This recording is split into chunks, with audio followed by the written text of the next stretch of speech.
gentlemen, welcome to another episode of Two Daves and a Doc and Guests. Today we are joined by, and I checked this out to make sure I wasn't going to butcher it. So welcome to our wonderful guest, Dr. Antoinette Cameron-Pimblett, all the way from, well, Ireland, right? So No. See, I knew I was going to screw something up. So this is perfect. We are not the same. England and Ireland are not the same countries. We need to keep going up. Well, so for our audience, because I'm going to keep this in here because I have nothing but humility. And geography tends to be one of those things. I did not get this in the pre-brief, so it's all on you guys.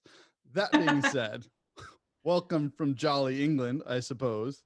This is the American that's screwing up geography. So all that's to be said. Welcome to Antoinette. We're glad you're here. By all extension, you are in England. The boys are in Ireland. I'm in America. What a international. Yeah, what an group of individuals we have here. Give us a little bit of history on who you are, why you're here, and why you agreed to talk with us this morning. Oh gosh, without having some kind of existential crisis or something. I already had mine, so it's your turn. Yeah, I'm Antoinette. I'm originally from Liverpool. I live here in London now. Just to let you know, Dave, they're two different places in England, just to clarify that. Thank God I'm not doing my PhD in something to do with geography, so we're good. Don't tell them about Wales. Don't even bring Wales into it. So my background, I guess, in terms of research is that I recently completed a PhD in reproductive medicine, and I specialise in a condition called Turner's syndrome, which affects 1 in every 2,500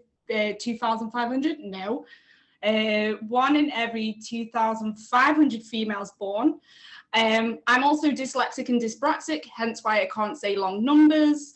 And now I work for a brilliant startup called Open Medical. Well, that's awesome. It's a really interesting story. And I've shared your LinkedIn post recently with Dave and with Colin as well. And I think it's probably not a bad place to start, bearing in mind that we connected on LinkedIn. Yes. On that, and you've now, I suppose, it's pretty amazing because communication is so important in our space. You know, whether we're talking about supporting people around their health, whether it's around neurodiversity, whether it's just, encouraging people to I suppose, just go and try and do the best that they can, whether it's in a PhD or whatever. But that went pretty viral. Yeah. That would probably be a good way to put it. I think you've got like 160,000 likes or reactions to it. Like, what does that mean? How important is communication for all of this type of thing? Communication, in terms of, like, from my perspective, as someone who was unable to basically write down how they felt or write down or read something, and I have a problem mentally reading things and processing it properly. So it might take me like 3 days to read one page of a book. And so doing that post was actually a massive thing for me, to put it down and articulate it in a way that everybody else would be able to understand it as well. I'm very much a verbal person. And so the response out of that has been just amazing. On my side of things, I can see how many views that post has got around the world, and it's like 6.3 million or something. And I guess the big thing for me was how many people privately messaged and commented on it to say, I am also divergent and I work in research, or I've done this amazing thing. I was told I was stupid at school. And just having this amazing little community on the comments. And a professor over in Japan messaged me or somewhere, can't remember where he's from actually, and said, how has this post become like the water cooler conversation of how weird our education was and what we were told and the limitations that were placed upon us by other people? And so it's become, something that it was me just pouring my heart out, basically, just so if one person saw it and encouraged their son or daughter, just be like, this girl could do it, you could probably do it too. And then it's yeah, hopefully it's given a little bit of inspiration to other people. I don't know if inspiration is the right word, but Oh, it is. yeah, I don't know. It seems a bit weird to say inspiration about something that you've done, but like just a little bit of hope more than anything. Yeah. No. And representation, like representation is very, very important, and that's what it is. And you know, you even mention in it from your history, your background, even something to say that your Liverpool accent. You know what I mean? It's kind of like, imagine a scenario in which somebody would say you can't be a scientist because you have a Liverpool accent. It's just bananas. It's crazy. But I had so many situations going through education where people would be like, well, if you speak like you're stupid, then you are stupid, you know? And I just think, well, I speak like this because that's my background, that's my culture, that's who I am. So it's weird. It's, for me, it's all about little labels people can attach to you and how you address them, and do you use it to your advantage or do you use it to your disadvantage, you know, and how you interpret it for yourself. That's a very good question. Colin, on this one, I'm curious, and I'm curious as well from your side, Colin, your experience on this one. It's, you know, being able to post it like at the end of it is great. We see lots of people doing that, but there's a lot of time and a lot of hardship that goes in and lots of effort all the way up through it for years, even before probably a PhD was on your mind, and going through that process. And just for people listening who, and again, from all your perspectives, I'm really curious, just even from my side, is, you know, how do you go about it when you hear that for the first time and the second time and then the 10th time and so on? Like, what is your thought process around that, and how do you create that resilience that allows you to be able to step beyond it? What are the kind of key factors to be able to allow you to keep progressing and not to get stuck, I guess, like a lot of people do? Oh gosh. No pressure, sorry. That's tough. Who wants to take that one first? That's tough. Antoinette, come on, go for it. Oh, me? No, 100%. 100%. Oh gosh, I think that for me, there was never really, I think that because, bless my parents, like, because teachers told them, oh, well, Antoinette would be better at school if she just zipped her mouth, like if she just be quiet. And so that gave my parents the impression then that they didn't think I was not smart. They were like, she's very articulate. She can do this and she can do that. But on paper, she just doesn't test well. And my parents kind of addressed that early. So I think that for me, I didn't have that kind of pressure there for one. I think parents can put a lot of pressure on kids and stuff like that. So they kind of left me to my own thing, and they would just say, oh, well, do you want a tutor for this? And I would go, it doesn't matter how many tutors you give me in that subject, I'm never going to be any good at it. Or just kind of, I always just kind of did what my philosophy is, if you look at something and you write it down on paper, what are you good at and how can you pursue that? And that's kind of how everything that I've done is all been organic, and I've never, there's no process to it. And if I failed at something, I would look at something and say, well, where did it go wrong and can I fix that? And if I can't fix that, then, you know, usually I can fix it. It's something monumental's gone wrong, like you didn't revise for 6 weeks, you idiot. So go back and hit the books or something.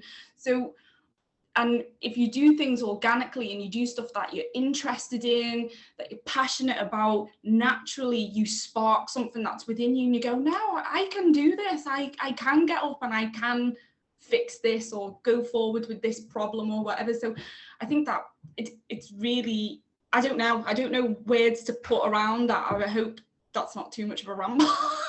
No, it's very personal. You know what I mean? Everyone's journey is very personal and you make it work. So from my background, that's what I kind of did. I had an early scenario. So I had special needs education when I was much, much younger, when I first started school. As we talked about before we began recording, it turned out I was a very lazy child, did not like reading. So I was held back because of that. But mine was a specific situation. I had one of my teachers very early on gave us pattern testing, 11 plus sort of exams that I did to find out what are you good at.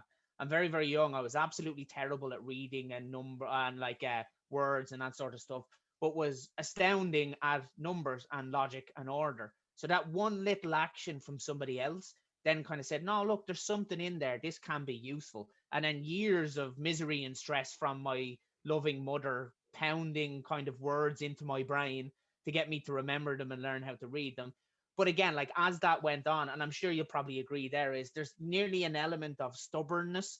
The most interesting people are always the stubborn ones, the ones that will just keep fighting no matter what. And I'm sure there's an element of stubbornness that you probably had as well, as, you know, you got to at some stage when you were like, no, I can do this. And then you'll just fight upstream. You nearly get into a stage of you enjoy the fight as much as you do the journey, you know, and as much that you don't even realize that you're fighting, and everything is a fight. It's like, it's a fight for your life. It's not really a statistics exam. This is everything. It's everything all out on the line. I give it everything. And if I fail it this time. But if I pass, oh, the glory of it all, you know? Exactly. And even pathways through experiences. You probably had a very, very unique, different path compared to somebody else that might have studied the same thing in the same location over the same time period. You know, I think unfortunately in research and academia and, you know, PhDs in that case, an awful lot of people think that there's only one way to do it, the standard traditional academic pathway. Whereas what I love multitudes of pathways. My poor beloved wife says it all the time. I break her heart by saying, I have an undying need to find the answers to questions that haven't been asked yet, if that makes sense. You know what I mean? So I love to be 5 steps ahead for situations that probably never happen. I like to have a plan. I like to have it ready. So whenever I'd seen scenarios, I love the different approaches. How can you get to the same place with loads of different approaches, different paths, different variables? And once you can find somebody, and it sounded like you found a supervisor that was allowing you to tailor towards that, you can then create your own kind of journey going forward. But again, representation is important to make sure it's real, and then the support from your kind of supervisor and everything. So how did you find that interaction as you were studying with your supervisor, and how did they adapt to it, and how did you adapt that process to suit you? So my PhD was a little bit unique in the fact that I answered a job advert in I can't remember, I think it was NHS Jobs, and it said this professor needs a research assistant specialising in Turner syndrome. And I just finished my horrific 1.5 years of my master's, probably the waste time of my life. That's when I just discovered I had dyslexia and dyspraxia, because I did a statistics module and failed it. So you can imagine the confidence, not so much. I can't even tell you. My confidence was just absolutely shot. I was like, why am I here? What am I doing? Every kind of question that you ask yourself. And then I was 25, so I'm sure I kind of had, you know, one of these early quarter-life crises that they talk about now. So I answered this job advert and started working for Professor Conway at UCH, basically reviewing patient records, meeting the patients, understanding the condition, looking at the data. And after about a year, I said to him, well, have you ever noticed that this specific subgroup of women have this kind of epilepsy kind of feature? And he was like, oh, really? And I was like, well, yeah, she's got it, and she's got it, and she's got it. And she's like, he was like, I would never notice that, because he was a doctor. He's busy doing it. He's very much a researcher as well, but he in clinic, that was his job, to be the doctor, right? So after that, I can remember walking through the building of UCH, and it was me and the other research assistant as well. We walked through the building. He was like, Antoinette, how would you feel about like doing a PhD one day? And I was like, me? A PhD? Could not believe it. And so I think it was this combination of, I felt like I was an expert already within the field of Turner syndrome. At that point, I probably met more women with Turner syndrome than some doctors who specialise in the field, which is incredible. So I had this weird thing, this magical thing of right place, right time, right people, and going home and asking my partner, like, well, I don't even think I asked him. I said, Professor Conway offered me a PhD today, a part-time PhD. And he was like, okay, so when do you start? And He's like, well, you've got to take it. You've got to, like, when do you ever get given that opportunity? And so, as you guys have discussed previously on the podcast, you ruminate on it for a long time. It then takes about a year to do the paperwork sometimes, access funding, all of this kind of stuff, and set it up. So I wasn't a full-time PhD. I was a part-time research assistant, part-time PhD student, very much identified as a researcher as opposed to a PhD student because of the way my work was set up. And yeah, he let me fly. He let me direct what I wanted to do. It was very dynamic and free flowing. I would take ideas to him. He'd be like, I think you're barking up the wrong tree, or encourage me to research and further. And so I never even knew you could set up a PhD like that. I always thought it was a structured program. They don't tell you that you can basically find a supervisor, find some money and get on with it, you know, when you're doing your master's or your undergrad and stuff. So it was all right place, right time, right person. And he was, because he was a doctor, had a lovely, calming manner about him as well, and very, caring as well, and encouraged me. Good. You found a diamond. That's it. It's nice. Oh, absolute diamond. We're still in one. On this one as well, you mentioned, and I'm kind of cheating here because I'm using what you said prior to it. Prior to coming on, you mentioned that you didn't identify as a PhD student until right at the end, which I think is really interesting. I'm curious to know, like, you know, why that was, and maybe, you know, what is it like now that you've kind of come to that kind of conclusion of it all? Yeah, because when I was working as a research assistant, I had like one student who I was supervising for. So I was kind of playing that hybrid role, even though I didn't really recognize it. But more interestingly, in my family, my uncle was a professor, not a professor, that's a lie. He was a doctor of economics at Oxford University. So he was Mensa smart, first of all, and he was a great person, really, like, you could communicate with him about anything and he could just untangle something for you and put it in lay terms so you could understand it. So for me, he was the pinnacle of smart. For me, only smart people did PhD. Like my uncle, you know, he was fantastically smart man, very intellectual. So for me, I always had that mind block, and being dyslexic and being dyspraxic and almost being from a regional area, I always had all these kind of like labels that I'd already that people had attached to me, and then I'd kind of clinged on to as like some kind of security blanket. And so it wasn't until I'd finished it, and the night before I did my Viva, I cried a lot. It was very emotional and I couldn't pinpoint it. And I kind of, it's really cheesy. I was like, I'm crying for the little tiny person inside of me who was called stupid their whole life. And I think that's where it all comes from. Being told you're a specific way your whole life, it led me to not really understand the achievement that I'd done, the things that I was doing, presenting around the world and talking to these really renowned doctors and stuff. It feels like an alternate like universe and life now, you know? Yeah. And you got to the end and you got to look back on it like a viewer or like a watcher, and exactly. Exactly. And the point you said about not identifying as a PhD student, I can relate to that fully as well. Like, and it's rare that I've not met many people that have identified the same way. I was the same. I went, as you did, working as a research assistant and a researcher, into working on my own project that I'd identified and secured the funding for. So it wasn't, I wasn't doing anyone else's work. I was researching work that I'd worked on for years previously. And yeah, I never really identified as that student kind of learner. I viewed it as a more intensive, focused research project that just had a thesis at the end of it. And like, that's a really, really interesting kind of approach. And I think it's because you said you'd identified your own problem. You'd identified this presentation of Turner syndrome in the cohorts of all of these individuals. So you were the impetus of it. You were the owner of it. and then your supervisor was just helping you get across the line. So I mean, Exactly.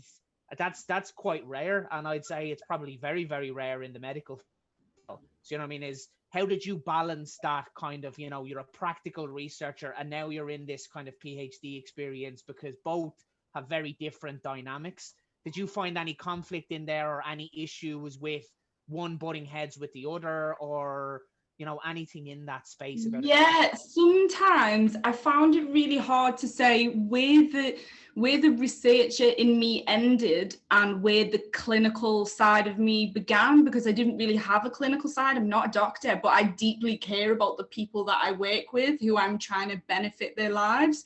And so when I was signing up people for like research and stuff, sometimes I'd be like, oh, do I feel comfortable that I've just signed that person up for research? Or, oh, I hope they don't want to take part, you know, or something like that, even though they said yes and they were engaged and happy. You know, sometimes you wonder, oh, did I manipulate them into that? Or I did have a lot of like internal conflicts with regard to that.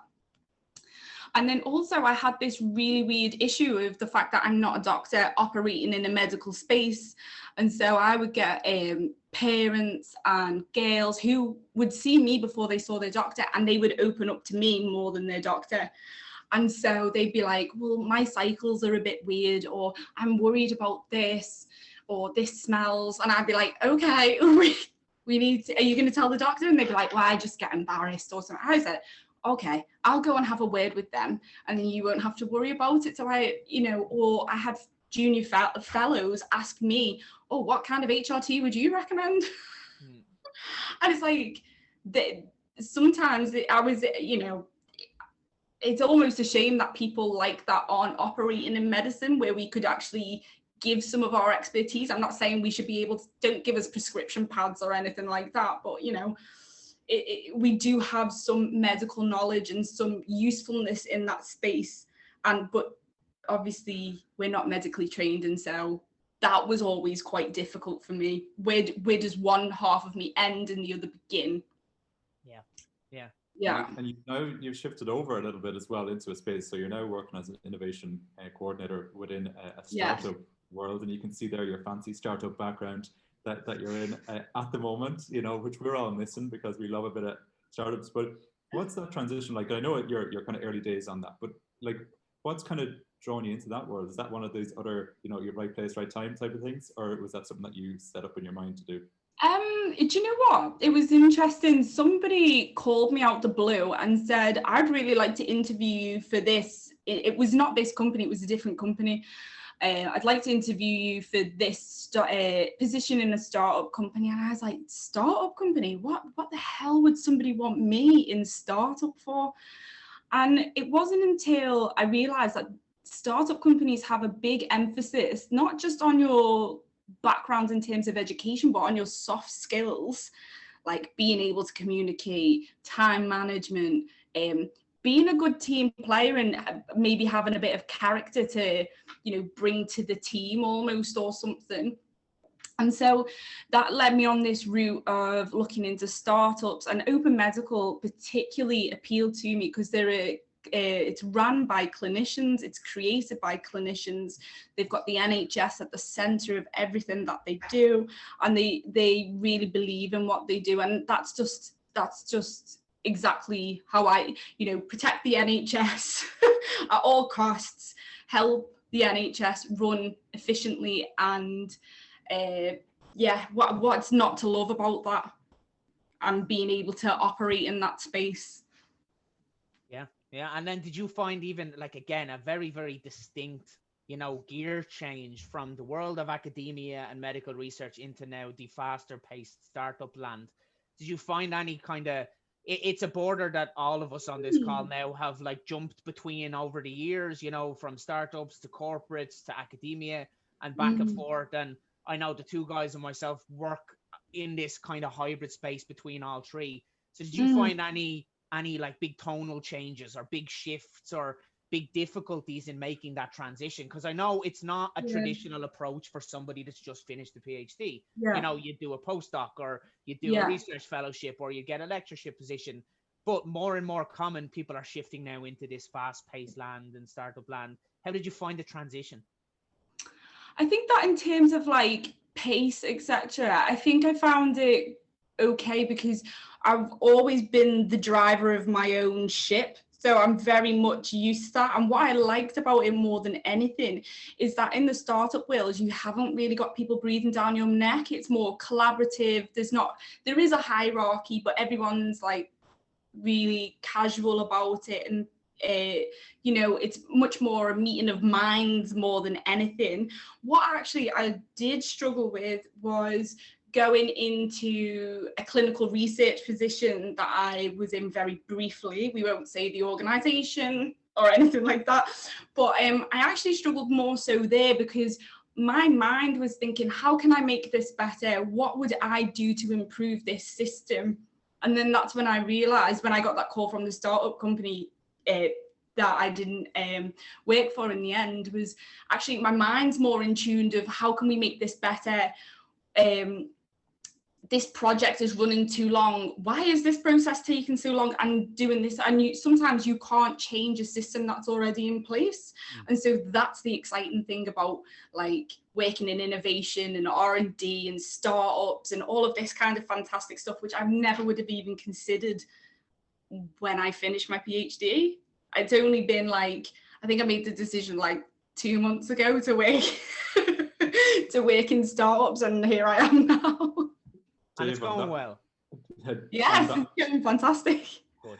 Dave, on that, have you noticed like a similar like side, because you're coming in obviously from corporate side into and now kind of shifting into research? Would that be a similar like side from what you're seeing there as well?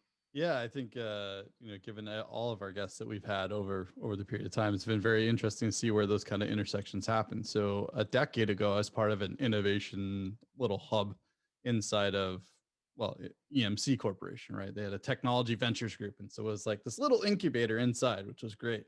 And so I got a little taste of that. And I went from there into a startup, right? So I did the startup, the Silicon Valley startup, and it failed. So 6 months in, I'm like, oh, that's my last paycheck. That sucks.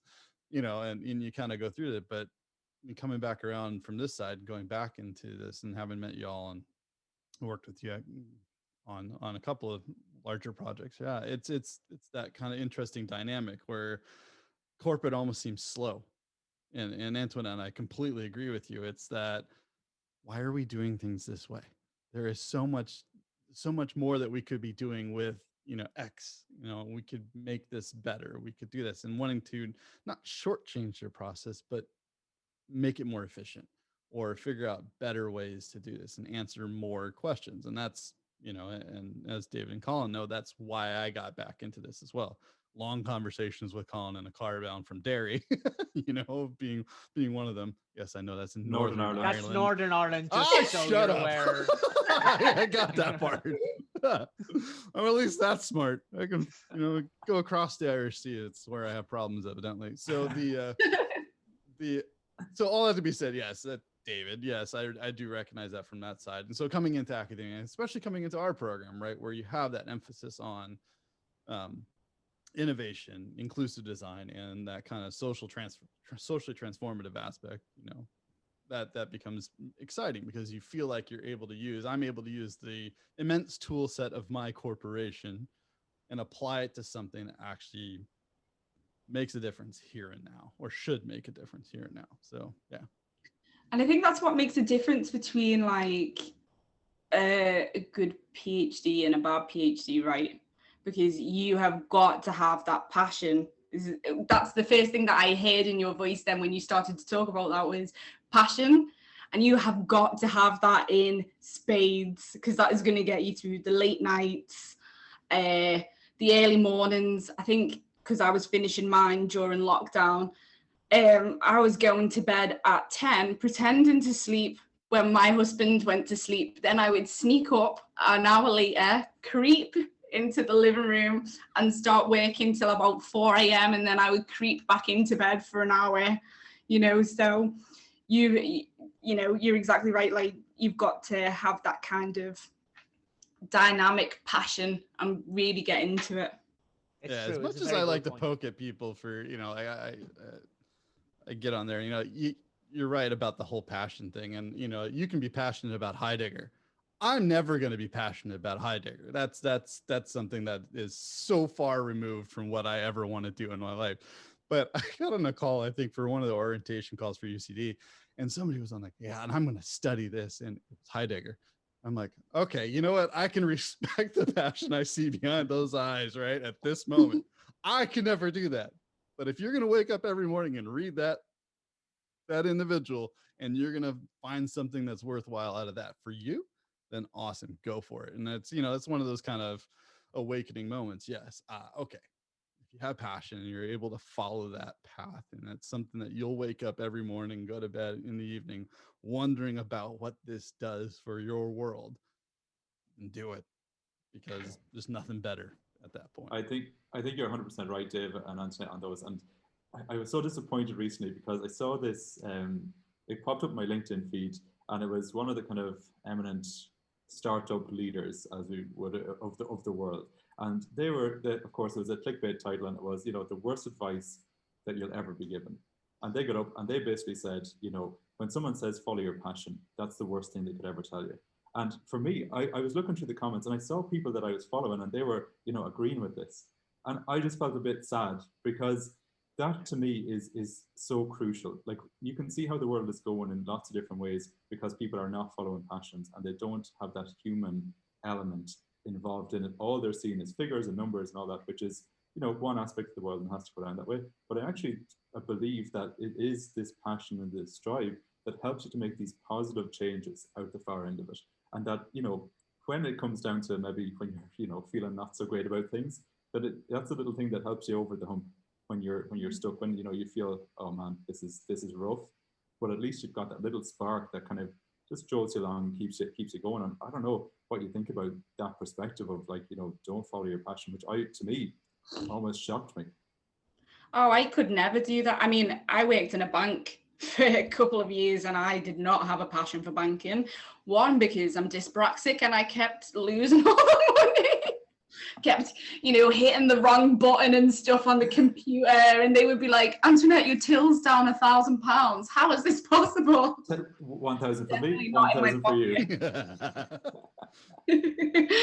But yeah, I couldn't imagine going to that job every day. And I was really, really fortunate that when I said I wanted to do my master's and I got accepted at Imperial, which I'll never know, I must be really good at writing personal statements or something. But they basically said, I asked him, I got accepted, and he's like, I'll support you, we can do this. I think he told me, like, I had 50 quid to my name at the end of the month after I'd paid for everything. But, he's like, I couldn't watch you do another waitressing job or try and get into something. He's like, your mind just isn't like that. But that was even before I even knew I could even do a PhD. Having that, it goes back to that support network again, doesn't it? Whereby you've got to have good people behind you, people who believe in you. Even if it's just like the occasional pat on the back, just to say, stop crying, get on with it. You go to bed, wake up tomorrow, or, it can be as little as that, and it'll push you through the next stage. And then the passion comes into it as well. Yeah, I think what you mentioned, it's honesty. The best thing is honesty. And you mentioned it, and to compare the two, the post David was talking about, I know the one, and they're super common in Silicon Valley, and they're like, don't follow your passion because it's not a great way to make money. Make your money and then go and, it's that poisonous Silicon Valley kind of tech bro billionaire kind of culture that hasn't served humanity terribly well yet, and probably won't. It won't. But I think if you compare that to your LinkedIn post we talked about earlier on, you have more passion in the first sentence. And these people put in a full, letter to, epitaph nonsense that they write. And that's the stuff I think that we're missing. That's missing in academia. That's missing in the stand-up startups. You follow your passion because you want to make the world a better place, not become a billionaire or not be lauded with titles or awards or any of that. Just do some decent work that makes you happy and makes you sensible. And I think that's the bit that I got most from you, is that passion, is you want to do something that keeps you happy and helps all of these other people. and you will find a way to make it work yourself. You know, that's the kind of, any of the setbacks you've had, feed that ability to find your way. Yeah, I couldn't imagine, why would you ever tell people not to follow a passion? It strikes me as bizarre. Like, my husband loves construction. I would never tell him, quit construction and go and do, I don't know, build new houses, new builds. It's not what he does. He does skyscrapers and all kinds of mad stuff like that. I would never tell him to go and quit his job because he could make new builds and make more money or something. It's incomprehensible in my brain. Yeah, it's the same, and I think we're all very kind of similar in that way. There's more interesting questions to be answered when you don't follow that path. They might not bring you anywhere, but when you get to the end of it, you'll have created something. So it's even a point that mentioned to you. I'm sure everyone has seen that, the PhD diagram, with the little bump in knowledge.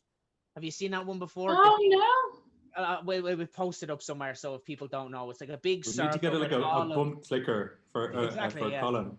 Every time he's on, he's mentioned this little bump. We got to get a little clicker in the corner. Bump, like this thing, like a big diagram of all the world's knowledge, and your work just gives a little bump on the outside of it. You probably remember seeing it somewhere. Yeah.